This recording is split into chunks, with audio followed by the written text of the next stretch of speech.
अस्सलाम वालेकुम क्लास। जी बेटा, क्या हाल चाल है आप सबके। ले बेटा, आज का जो हमारा टॉपिक है वो है using invalid data for testing. कहते हैं testing an algorithm using invalid data ensures that the algorithm can gracefully handle unexpected data inputs. वो कहते हैं जी कि जब आप किसी भी एल्गोरिथम को अच्छे तरीके से टेस्ट कर लेते हो तो इस बात की यकीन दहानी हो जाती है कि जो एल्गोरिथम है वो अनएक्सपेक्टेड डाटा इनपुट्स को बड़े अच्छे तरीके से हैंडल कर रहा है।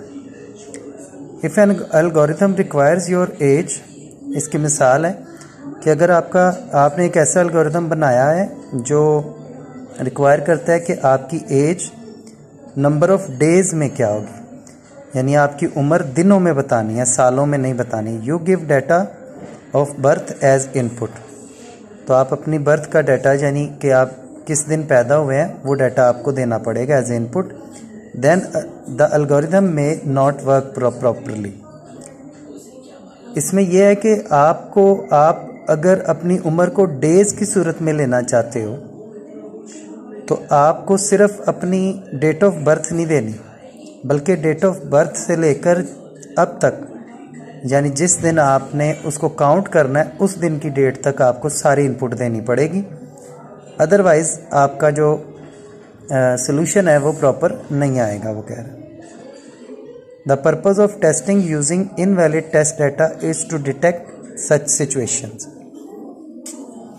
कहते हैं एल्गोरिथम को टेस्ट करने का जो पर्पज़ है वो यही होता है कि आप एल्गोरिथम में देखते हैं कि क्या मैं इनपुट्स सही दे रहा हूँ और प्रोसेस सही करवा रहा हूँ कि नहीं।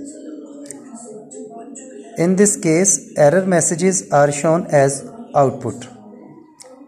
इस सूरत हाल में ये होता है कि जो आउटपुट होती है उसमें आपको एरर मैसेज भी आ जाता है। Moreover this kind of testing helps you to improve the quality of solution. तो इस तरह की आप टेस्टिंग जब करते हैं तो इससे ये होता है कि आपका सोल्यूशन जो है उसकी क्वालिटी बेहतर हो जाती है। नहीं बेटा, ये आज का आखिरी टॉपिक था आपका, और अगर कोई बात समझ ना आए तो मुझे व्हाट्सएप पे मैसेज करें ताकि मैं आपकी बात का जवाब दे सकूं। ओके बेटे, अल्लाह हाफिज़।